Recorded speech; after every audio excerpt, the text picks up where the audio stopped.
And this is the point in the show that I introduce our guest analyst, who is here with me for the rest of the program and who will give us his personal take on the news and issues of the day. And tonight, I'm joined in the studio by Arise News analyst and former chairman of the editorial board of Daily Trust newspaper, Mahmood Jega. Thank you very much indeed for coming in. Thank you. You've been a bit under the weather, so I'm glad you're feeling better now. Yeah. Well, what's your take on that particular issue and the points around the release of the 23 hostages raised by Professor Usman Yusuf earlier in the program? Yeah, I listened to your conversation. He said some very interesting things. He said very firmly that no ransom was paid, which is very good because there has been discussion all over the country, even though I from the beginning thought, well, if you are going to pay ransom, you don't use a military committee, you could use clerics or some other person. And he also said very firmly that the story that has been making the rounds since yesterday about exchange of prisoners was not true. And again, that is very heartwarming. From the beginning, it was not a major newspaper that reported it. To say government released 101 Boko Haram suspects from Kirikiri in order to achieve this would be, I mean, like it will take the shine out of everything that was said. But I still suspect that there are some things that he didn't say, which is understandable. It's a military committee. There must be some restrictions. When you asked him, what did you give? Because in negotiation, you cannot just take, you must give something. Well, he mentioned the case of the children of the terrorists that were released, but that was several months ago, almost at the beginning of the whole saga. But what was given this time, and he said, like they found out who these terrorists listened to, it's very difficult to imagine. I doubt if Boko Haram really listens to anybody.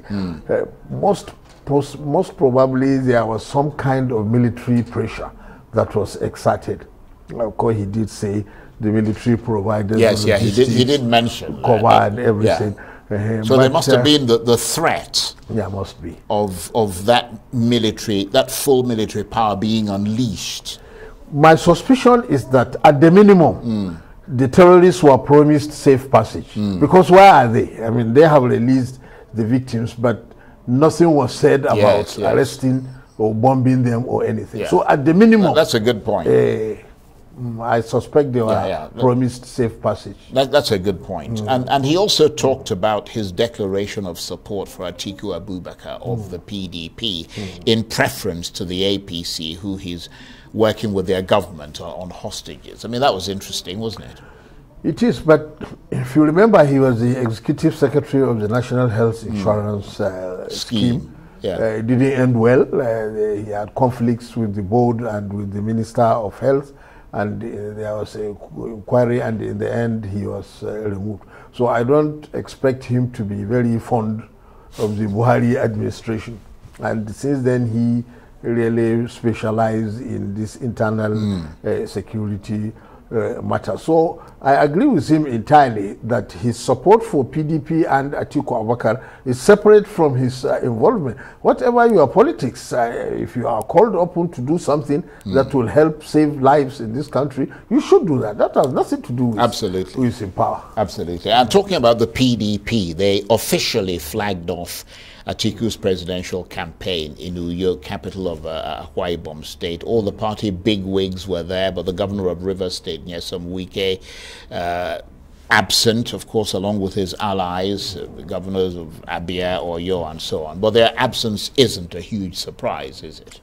It wasn't. They said they were not going to take part in the PDP Presidential Campaign Council, and they have been saying things since then that actually tend to throw the campaign out of gear, and they are still insisting that the national chairman of the party must resign before they will take part. So it's no surprise at all that they didn't attend.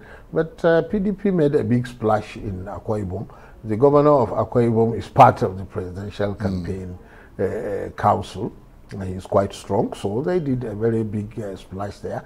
And possibly they chose the venue very carefully. It's not the presidential candidate's home base. It's not even the state of the vice presidential candidate.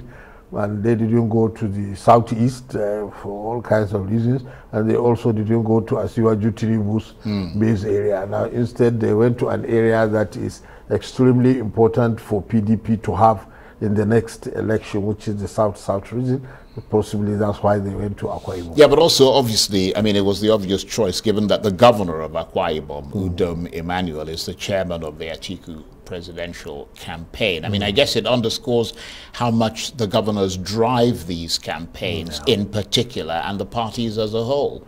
It is. You know, that is why in all the previous discussions we were making, we make reference to the number of governors that a political party has. Because in Nigeria, the governors are very crucial to mobilization because, you know, they have got the state machinery, they have got commissioners, they have got local government chairmen in most cases, and party executives. And those are central, you know, when you want to amass a crowd and do a spectacular rally.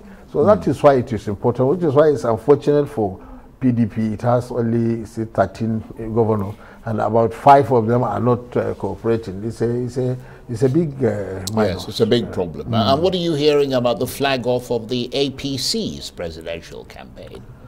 I haven't seen them fix a date, but they launched, I think, was it yesterday or today, the women's campaign. Maybe that one was easier. The women found it easier to bring themselves together. Maybe there are still issues they are ironing out with the composition of the presidential campaign council. You know, since there were reports that some of the APC governors, as well as members of the APC National Executive Committee, were unhappy, and there were meetings. I think even last week we saw there was a long meeting between the presidential campaign officers and the National Executive Committee members. So they must sort those ones out.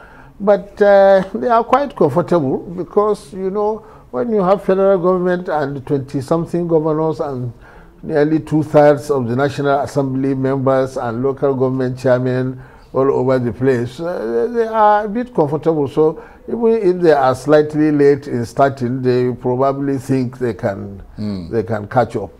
Okay, well, let's move away from all of that and talk about the other guest who was on the program earlier this evening. What do you make of the points around brand management by the presidential candidates made by that guest, and his analysis and how it compares with what you're hearing and seeing in the campaign?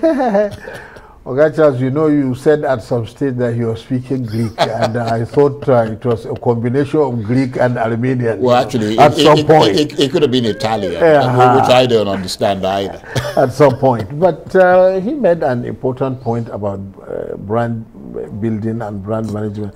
Although I personally suspect that there is a difference probably between building a product brand and a political brand. Okay, of course, some individual politicians are brands in themselves. They are associated with some promises, with some programs, with some achievements, and with very critically ideologies and everything.